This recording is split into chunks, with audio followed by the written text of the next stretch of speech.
বাবা মা এখন আসলো গাঙ্গুলি বাগান থেকে। আর এই দেখো মা কি করে এনেছে, দেখো আমার 70 বছরের বৃদ্ধ মা, আমার 50, সেই বছরে মানে এই বয়সে 50 বছর বয়সে বাবা মা বেঁচে থাকা মানে একটা বিশাল আশীর্বাদ। কিন্তু এই যে মা করে এনেছে ঘুগনি আর পায়েস জামাই নাতনি আর মেয়ের জন্যে।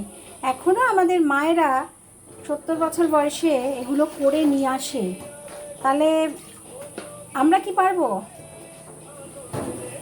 আমি উত্তর চাই আমার বন্ধুদের থেকে, ঠিক আছে? আমার মনে হয় না আমরা পারবো, ঠিক আছে?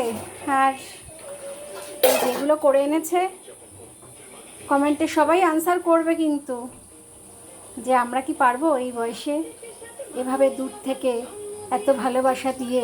আমরা অর্ডার করে দেবো, আমি তো তাই করবো, পারবো না?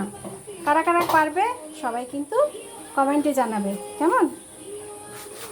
যে 70 বছর বয়সেও সন্তানদের জন্যে ঘুগনি পায়ে সেগুলো করে আনতে পারবে কিনা।